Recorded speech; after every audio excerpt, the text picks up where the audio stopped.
అస్సలాముఅలైకుం. Hello guys, welcome back to my channel. ఎలా ఉన్నారు అందరూ? మాకైతే ఇక్కడ దుబాయ్లో ఫుల్ చలి.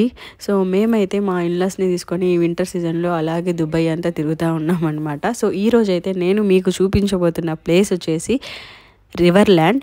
ఈ రివర్ ల్యాండ్ వీళ్ళు దుబాయ్ పార్క్స్ అండ్ రిసార్ట్స్లో కన్స్ట్రక్ట్ చేశారనమాట. సో ఈ రివర్ ల్యాండ్ వచ్చేసి మొత్తం యూరోప్ స్టైల్. సో మనం యూరోప్ కంట్రీకి వెళ్తే ఎలా ఫీల్ అవుతామో ఎగ్జాక్ట్గా ఆ ఫీల్ వీళ్ళు ఇక్కడ మనకి తెప్పించారనమాట. ఎంతైనా దుబాయ్ వాళ్ళు కదా, ఏమైనా చేసేస్తారు. సో మొత్తానికి మనమైతే ఇక్కడికి రీచ్ అయిపోయాము. దీనికి వచ్చేసి entry fee per person 30 dirhams అనమాట. బిఫోర్ ఇది మాత్రం 20 dirhamsే ఉండింది. ఇప్పుడు విజిటర్స్ టైం కదా, సో పీక్ టైం అని చెప్పేసి వీళ్ళ టికెట్స్ అంతా ఇంక్రీజ్ చేసేసారనమాట. ఇప్పుడు వచ్చేసి 30 dirhams. ప్లస్ ఇంతకుముందు వచ్చేసి వీళ్ళైతే ఫుడ్ కోర్ట్లో మనం తీసుకునే టికెట్ని రీడీమ్ చేసుకోవచ్చు అని ఉండిందనమాట. ఇప్పుడైతే ఆ ఆప్షన్ కూడా తీసేశారు. సో రీడీమ్ చేసుకునే ఆప్షన్ కూడా లేదు. సో లోపలికైతే వెళ్ళిపోతున్నాం. ఎలా ఉందో చూసేద్దాం పదండి.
ఈ ప్లేస్ అయితే మా ఇంటి దగ్గర నుంచి జస్ట్ 40 minutes డ్రైవ్ అనమాట. సో ఇక్కడికి వచ్చాక నాకైతే ఏ కంట్రీకి ఆ కంట్రీ స్పెషాలిటీ ఫీల్ చాలా డిఫరెంట్గా ఉంటుందన్నమాట. వీళ్ళైతే మనం ఎగ్జాక్ట్ యూరోప్లో ఉంటే ఎలా ఉంటుందో ఆ ఫీల్ని ఇక్కడ ప్రజెంట్ చేశారనమాట. సో ఇక్కడికైతే మనం ఫ్యామిలీస్తో 1 time అయితే కన్ఫామ్గా రావచ్చు. ఇదైతే చాలా పెద్దది. రైడ్స్ అవి ఎంజాయ్ చేసే వాళ్ళకైతే ఇదైతే బెస్ట్ ప్లేస్ అనమాట. సో దానికి టికెట్ కూడా సపరేట్గా ఉంటుంది.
నాకైతే ఇక్కడ ఈ రోబోటిక్ కాఫీ అనేది చాలా బాగా నచ్చేసిందనమాట. సో ఇదే ఆటోమేటిక్‌గా జనరేట్ చేసి కాఫీని ప్రిపేర్ చేసి ఇవ్వడం, ఐస్ క్రీమ్‌ని ప్రిపేర్ చేసి ఇవ్వడం అనేది నాకైతే చాలా బాగా నచ్చిందనమాట. సో ఇదైతే నేను ఫస్ట్ టైం చూడడం.